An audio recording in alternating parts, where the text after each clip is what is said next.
Selamat siang, saya Pak Gede, Humas Sisi Denpasar. Siang ini saya berkesempatan mewawancarai Pak Kadek Suhartayo yang dalam seni tari Lembayung Kurusekran ini sebagai art director. Silakan Pak Kadek. Ya, selamat siang. Jadi garapan ini berjudul Lembayung Kurusetra terbagi menjadi 4 bagian. Bagian pertama itu merupakan prolog, bagian awal. Terus dilanjutkan bagian 1, bagian 2, bagian 3. Nah, untuk bagian prolognya melukiskan tentang ketokohan dari seorang Bisma. Bisma itu adalah pahlawan dari Mahabharata yang kita memang sengaja ceritakan tokoh ini. Makanya tokoh ini memang perlu kita perkenalkan kepada penonton, kepada masyarakat agar tahu siapa ini si Bisma ini. Di dalam prolog itu digambarkan Bisma itu tiada lain adalah putra seorang bidadari Dewi Gangga dengan suaminya seorang raja bernama Raja Sentanu. Dari percintaan inilah kemudian lahir Bisma. Sebelumnya ada yang mendahului lahir itu dibuang oleh Dewi Gangga, tetapi Bisma saja yang dipelihara. Bisma inilah kemudian menjadi seorang kesatria yang perkasa, jujur, dan dia adalah seorang brahmacari karena dia bersumpah tidak akan kawin sepanjang hidupnya. Itulah sebabnya Bisma ini ketika dalam Sendatari ini terbunuh, dia bisa memilih kapan saja dia mau mati. Ya, itu maunya dia itu adalah anugerah dari Dewata. Itu selesai bagian pertama. Bagian kedua menggambarkan bagaimana perang Bratayuda itu sudah siap-siap akan terjadi. Nah, di sanalah Arjuna dan Kresna itu masuk ke tengah arena perang di medan Kurusetra. Arjuna ragu-ragu, bimbang. Karena yang akan dilawannya itu adalah Bisma, seorang kakek guru, kemudian saudara-saudaranya yang lain. Di sana dia merasa tidak ada semangat lagi. Nah, beruntunglah akhirnya Kresna berhasil memberi semangat kepada Kresna. Satu, bahwa seorang kesatria memang tugasnya berperang. Kemudian yang satu lagi adalah gara-gara yang menjadikan perang Bratayuda ini adalah Korawa. Salah satunya ada pemerkosaan, kejadian pemerkosaan dari Dursasana, adik Duryodhana kepada Drupadi. Nah, ini disampaikan oleh Kresna yang membuat semangat daripada Arjuna itu bangkit kembali, menggeliat kembali. Lalu dia angkat senjata, siap ke medan perang. Nah, bagian selanjutnya perang. Ada perang senjata dulu, perang senjata antara prajurit, rakyat, tentara. Kemudian perang antara kesatria-kesatria dengan mempergunakan senjata, klewang, gada, dan sebagainya. Kemudian terakhir adalah perang antara Bisma dengan Arjuna. Nah, karena memang sama-sama sakti, ini keduanya mengeluarkan senjata panahnya saling berdesingan. Tetapi karena Bisma itu memang sangat sakti, Arjuna itu sampai mundur, terdesak, akhirnya mundur. Nah, kemenangan pada saat adegan itu adalah berada di pihak Korawa.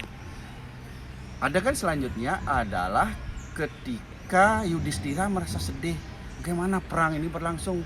Ini kita tidak punya kekuatan menghadapi Bisma. Dibesarkanlah hatinya oleh Kresna bahwa Bisma itu punya rahasia kematian. Saya akan sampaikan kepada Arjuna, tapi harus menampilkan seorang kesatria namanya Srikandi yang dulunya pernah dikecewakan oleh Bisma. Dulunya itu artinya Srikandi itu dulunya adalah masa hidupnya yang dulu adalah seorang wanita, pernah dikecewakan, ditolak cintanya. Nah, terus kemudian terjadilah perang kembali dengan Arjuna bersama Srikandi berdampingan untuk menghadapi Bisma. Begitu melihat Srikandi, Bisma, ini dia adalah orang wanita yang pernah saya kecewakan. Saya merasa berdosa sekali. Lalu lengah Bisma dan terbayang dengan masa lalunya karena dia sampai membunuh Srikandi itu karena dia menolak cinta Srikandi itu. Ama namanya dulu waktu gadis, waktu kehidupannya yang dulu itu Dewi Ama itu dia pernah menolak.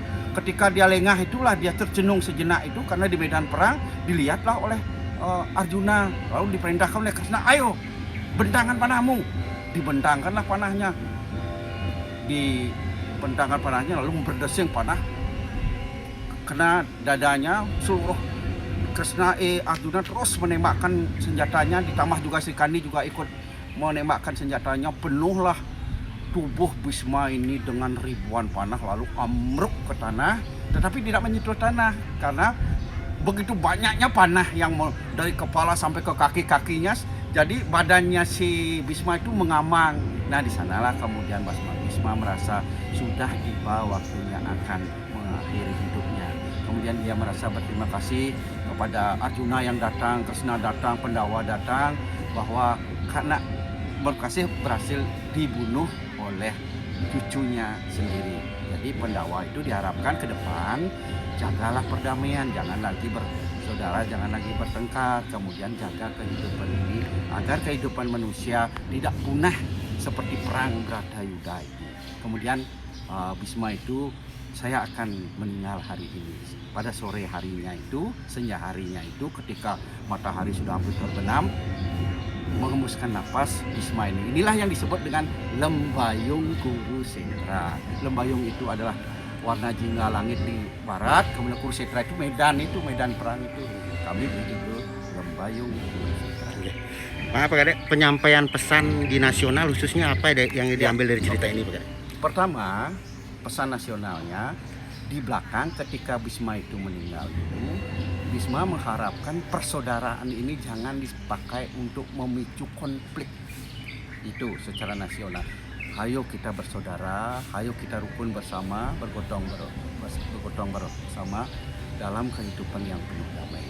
Dalam konteks internasional juga ada bahwa musnahnya kehidupan manusia tidak hanya disebabkan oleh malapetaka seperti corona, penyakit malapetaka besar dunia, tetapi perang saudara pun bisa, misalnya perang nuklir ya, apalagi dalam konteks ini ada perang saudara, mereka bersaudara, mari kita bersama-sama. Himbauan Pak Kadek sekalian ini terkait perang tanda kutip untuk mahasiswa isi Denpasar, Pak Kadek, terkait gejolak sekarang ini, ya demo-demo itu. Mungkin dalam konteks sekarang ini, marilah kita bersama-sama memakai rasio ya, menyampaikan tuntutan, menyampaikan keinginan untuk aspirasi itu boleh, itu legal, itu dijamin dalam demokrasi. Tetapi kita tetap harus sebagai generasi muda bertindak dengan santun, ya, dengan santun dan selalu mengedepankan penghargaan kepada senior-senior kita, kepada pemerintah, apa yang dilakukan pemerintah. Yang baik kita akui baik, yang kurang baik silahkan sampaikan aspirasi, demonstrasi, silahkan. Tetapi tetap harus berpikir positif membangun negara ini menjadi bangsa yang jaya. Terima kasih, Pak.